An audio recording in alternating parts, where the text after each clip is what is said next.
a slave in Virginia. It is said master is in want of money. I know not what time he may sell me. I want you to buy me as soon as possible. For if you do not get me, someone else will. As autumn chilled the Potomac Valley, the raiders prepared for their mission. The time was at hand. Time to stand up and be counted. Green, here. John Kagi, present, Captain. William Thompson, here, sir. On October 16th, a cold, rainy Sunday night, Captain Brown reviews his troops. Men, get on your arms. We will proceed to the ferry. 2 hours later, they reach the railroad bridge spanning the Potomac River and take the watchman hostage. Who's there? What do you want? The raiders advance to strategic positions throughout the town and armory complex. Hurry before we're discovered. Oliver, you and William guard the Shenandoah Bridge. Hazelton and Coppock go to the arsenal. Katie and Copeland take the rifle factory. The rest of you, follow me to the armory. The United States Armory and Arsenal and its store of 100,000 weapons are claimed by Brown. The first step in his plan of liberation is complete. Brown was convinced that slaves would rise to join his provisional army. In an ironic gesture, these would-be liberators set out to gather prominent citizens as hostages. The first taken is Colonel Lewis Washington. He is captured at his estate, Bel Air, 4 miles from town. Come, Colonel. Symbolically, the raiders placed the great-grandnephew of George Washington under the guard of his own slaves. Back in Harper's Ferry, a night watchman stops the express train before it enters town.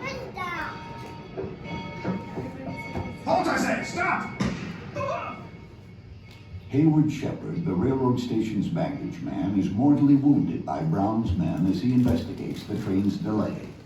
Ironically, Shepard, the raid's first victim, is a former slave. By dawn Monday morning, 40 hostages have been confined within the armory grounds. Word soon reaches the president and governor of Virginia. Military units in nearby towns begin advancing toward Harper's Ferry. By mid-morning of the 17th, the lightly guarded railroad bridge crossing the Potomac was taken by the Jefferson Guards. Townspeople, now bolstered by militia units, began fighting back. The raiders abandoned most of their positions.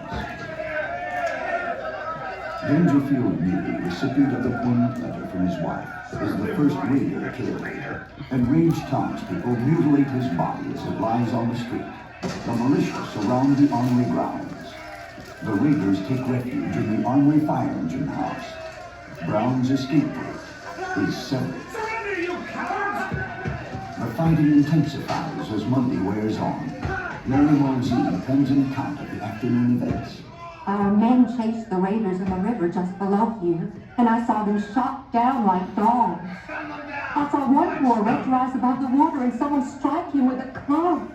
He sank again, and in a moment they dragged him out a corpse. Even though I run, I hear the guns in the distance. Brown attempts to negotiate, but his men are shot or captured. Don't just stand there! Get them, boys! Fire! He's carrying a white flag! Raider William Thompson is captured carrying a flag of truce. He is held prisoner at a hotel near the railroad bridge until town mayor, Fontaine Beckham, is shot. The mob goes wild. They drag William Thompson to the railroad bridge. He tried to escape by letting himself drop through the bridge into the river. He'd been left for dead. He was discovered, and another shower of bullets was discharged at him. For a day or two, his body could be seen lying at the bottom of the river, with his ghastly face still showing what a fearful death he'd experienced. By nightfall, Brown's position is hopeless. With a dozen hostages, he waits for the action sure to come with the morning light. About midnight, a contingent of 90 United States Marines from the nation's capital arrive at the disorderly scene. Lieutenant Colonel Robert E. Lee, commanding the Marines, confers with the militia upon arrival. Lieutenant Green, would your Marines wish the honor of taking those men out? Yes, sir. Thank you, sir. We will do our best. Prepare your storming party. Quinn, route 7 a.m. Tuesday morning, the plan is set in motion. The militia contain the crowds. The Marines ready themselves. And Lieutenant Jeb Stewart moves forward with Lee's letter. Look, the soldiers are marching! Colonel Robert E. Lee demands the surrender of the persons in the armory buildings. Brown refuses. In an instant, Stewart signals. 3 Marines pound the massive oaken doors with sledges. The blows weaken the barrier, but the doors hold fast. There! That ladder! Ben, use it as a battering ram! The second blow splinters an opening. Lieutenant Israel Green is the first man through. In an instant, Green's saber strikes Brown's neck, knocking him unconscious in a pool of blood. The other raiders are bayoneted or seized. The whole fight lasted just 3 minutes. John Brown's raid is over after 36 hours. Brown is taken to nearby Charlestown for interrogation and trial. The nation ponders the meaning of his action. 10 of Brown's men are dead. 4 townspeople, 1 Marine, and 3 slaves have been killed. No slave uprising occurred. No slaves were freed. Brown had failed. Or had he?